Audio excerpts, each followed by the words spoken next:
3월의 마지막 월요일 아침 글로벌 랩 함께하고 계십니다. 이렇게 의뢰이 지난 주말에 미국 증시가 크게 급락한 날 아침은 월요일도 우리가 좀 부담을 느낄 수밖에 없겠는데요. 근데 과연 지난 금요일장의 매도세가 그동안의 어떤 이제 많이 오른 거에 대한 차익 실현성 쉬어가기 장세였는지 아니면 진짜 주식을 지금 팔고 관망세를 유지할 때인지 아니면 또 이럴 때일수록 싸게 박앤세일로 주식을 살 것인지 이런 역발상과 어떤 이 정발상의 이 판단은 오늘 좀 한번 잘 지켜볼 좀 이슈가 되겠습니다. 그런 면에서 글로벌 랩에도 우리가 이제 기여를 하려고 하는데요. 현지 분위기 좀 먼저 알아볼까요? 로이터 통신입니다. 연준이 언제부터 무슨 종교 단체도 아닌데 이렇게 참아야 되고 인내를 해야 되는 기관이 됐는지 모르겠지만 제롬 파월이 얘기한 인내심, 이제는 월가를 테스트하려고 한다.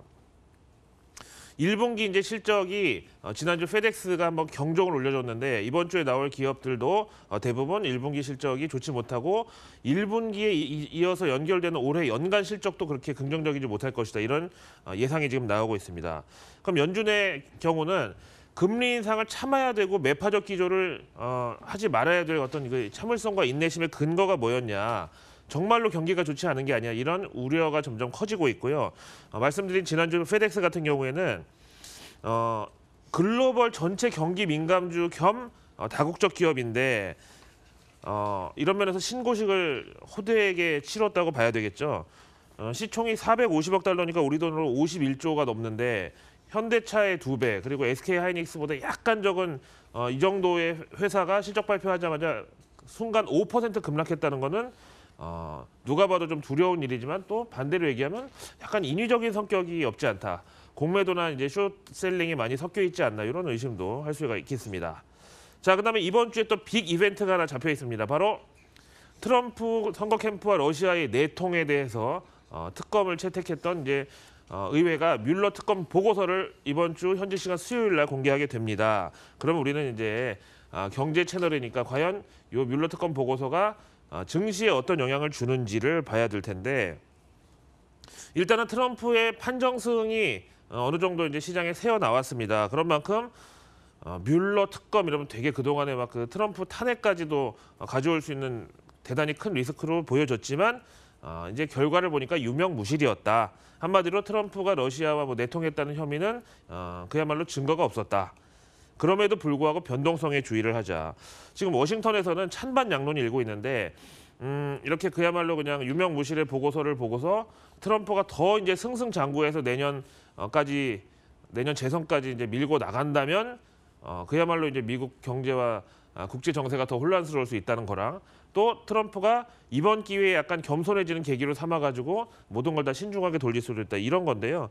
어쨌든 그런 상황 속에서도 트럼프는 자신감을 나타내고 있다고 합니다.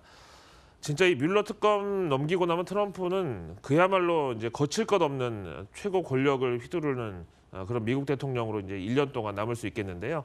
지켜볼 이유가 있겠죠. 특히 우리나라 이제 대북 뭐 정책이라 아니면 여러 가지 뭐 통상에 대한 압박 같은 것도 다 여기 걸려 있다고 봅니다. 환구 15 주말판 보시죠. 이 중국에 큰 경사가 사실 하나 있었습니다. 중국 경기의 둔화 우려와 함께 1대1로도 같이 흔들렸었고 또 중국이 1대1로를 동참하기로 한 그 국가들 이 벨트가 다 경제적으로 안 좋아지면서 역시 미국의 저격을 받았다 이런 얘기도 있었는데 이탈리아라는 큰 고객을 하나 잡았습니다.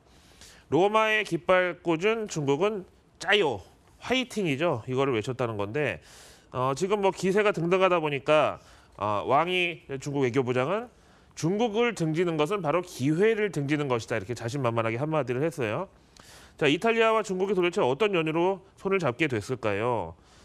1대1로에 동참키를 한 거에 대해서 유럽 연합 측에서는 유럽 연합 내에 3대 경제 대국인데 그동안에 있어서는 이탈리아가 유럽 연합 다른 회원국들에 비해서는 대중국 투자 규모가 평균에도 못 미치는 수준이었는데 갑자기 유로존 유럽 연합 중에서 제일 먼저 중국의 1대1로에 동참키를 한 내막은 상당히 좀 파격 행보였다. 그러면서 유럽 연합한테도 있을 때 잘해.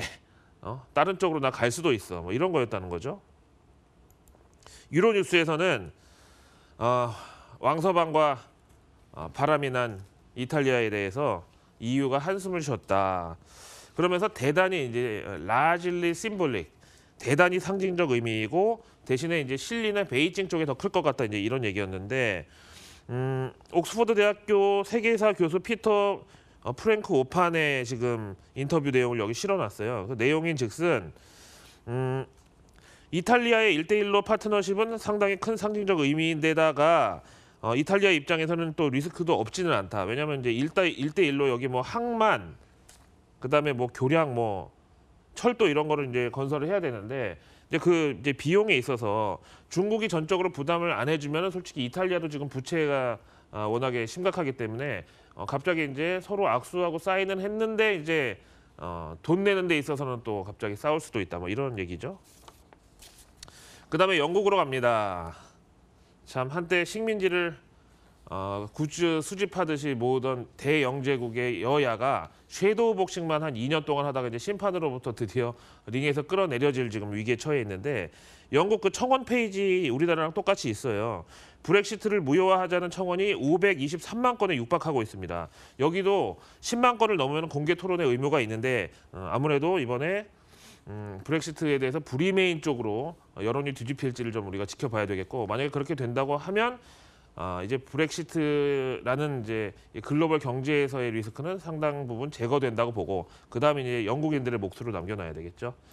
지금 이러다 보니까 런던 시장이 무슬림입니다. 현재 이것만 봐도 뭐 브렉시트에 대해서 어떤 노이즈가 있는지 알겠는데 철회 시위가 한창이라고 트위터에 이렇게 보란 듯이 올렸죠. 브렉시트의 이면에는 이민자들을 받아들이지 않겠다는 어떤 이제 영국 극우들의 의지도 들어있다 보니까 이 사딕 칸 같은 무슬림 런던 시장 입장에서는 지금 현재 브렉시트를 취소하려는 움직임이 자기의 정치적 입지 측면에서 좋죠. 뭐 더 이상 국론 분열은 안 된다. 의회가 나서라 이렇게 촉구했습니다. 마지막으로 산케이 신문 보겠습니다. 우리나라 문재인 대통령의 밝은 표정과는 정반대로 어두운 뉴스인데요. 이제는 코리아 패싱도 옛말이고 코리아 아이솔레이션을 우려할 때다 이제 이런 산케이 신문의 논평입니다. 과연 지금 뭐 일본이 한국을 걱정할 때인지는 잘 모르겠는데 어쨌든 하노이 회담이 불발탄으로 지금 왔잖아요. 그 다음에 문 대통령은 3.1절 기념식에 기념사도 수정을 하는 등 해서 기념식부터 흔들리고 있다. 그 다음에 지금 우리 이제 여당하고 이제 문 정부 같은 경우에는 미세먼지하고 북미 중재역 실패 등의 어떤 낙인이 찍혀 있는 이런 상황을 돌파하기가 쉽지 않다. 그래서 결국은 문 정부의 지지율 하락은 반일 감정에 있어서 이제 일본이 자기들의 입지를 더 강화할 수 있는 어떤 계기가 된다는 측면에서도 집중하고 있는 것 같아요. 따라서 더 이상 우리야말로 공론 분열 없이 우리가 싸우면 이득을 보는 나라는 바로 우리 밖에 있다는 것을 좀 명심하지 않아야 될까 이런 생각합니다. 자, 글로벌 탑뉴스 함께 보셨습니다.